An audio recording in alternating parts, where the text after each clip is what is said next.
အောင်မြင်တဲ့သူတွေနဲ့တာမန်လူတွေကြားမှာကွာချက်ချက်ကအလေးအကျဉ်အသေးအမွားလေးတွေပါပဲကိုအမြဲတမ်း level up ဖြစ်နေစေဖို့ဒီအချက်73ချက်ကိုမွေးမြူကြည့်ရအောင်နံပါတ်1ညကလေးကကျူတင်ပြင်စင်မှာမနေ့ဖြတ်မှာအရအဆင်ပြေချောမွေ့နေဖို့အတွက်ဒီနေ့ညကလေးကကျူတင်ပြင်စင်တာပါနံပါတ်2အချိန်စောစောရောက်ပါစီအလုပ်တစ်ခုကိုတစ်စိုက်မှန်မှန်လုပ်ခြင်းကပါရမီထက်ပိုပြီးအစွမ်းထက်ပါတယ်နံပါတ်3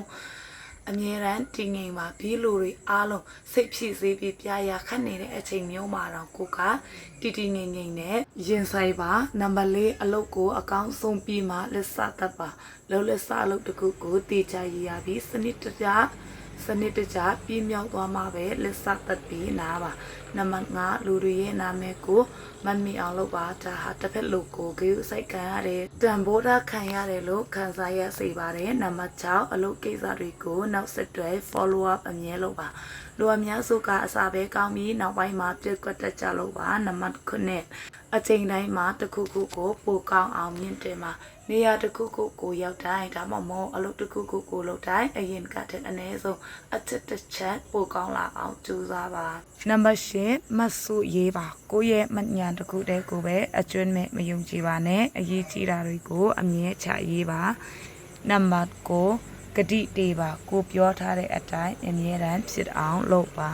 နံပါတ်10ပိုကောင်းတဲ့မိခွန်းတွေမေးပါပိုပြီးနားထောင်ပါမိခွန်းကောင်းကောင်းမိတဖို့လို့တလို့ကိုယ်တိုင်ပြောတာထက်သက်စာပိုပြီးနားထောင်ပါနံပါတ်7ရေရှည်အကျိုးရှိမဲ့အရေးချင်းတွေကိုစက်တိုက်လေ့လာပါ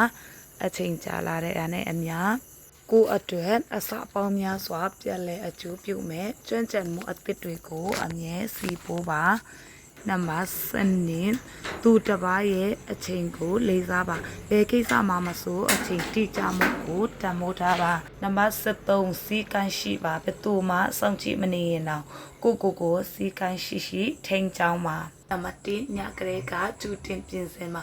မနေ့ဖြတ်မှာအရအဆင်ပြေချောမွေ့နေဖို့အတွက်ဒီနေ့ညကလေးကကျူတင်ပြင်စင်တာပါနံပါတ်2အချိန်စောစောရောက်ပါစီအလုပ်တစ်ခုကိုတစ်စိုက်မှန်မှန်လုပ်ခြင်းကပါရမီထက်ပိုပြီးအစွမ်းထက်ပါတယ်နံပါတ်3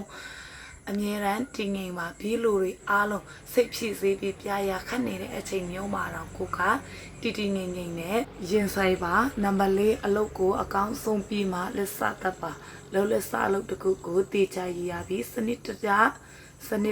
ပြီးမြောက်သွားမှာပဲလက်စတတ်ပြီးနားပါနံပါတ်5လူတွေရဲ့နာမည်ကိုမမီအောင်လုပ်ပါဒါဟာတစ်ဖက်လူကိုဂရုစိုက်ခံရတယ်တန်ဖိုးထားခံရတယ်လို့ခံစားရစေပါတယ်နံပါတ်6အလုပ်ကိစ္စတွေကိုနောက်ဆက်တွဲ follow up အမြဲလုပ်ပါ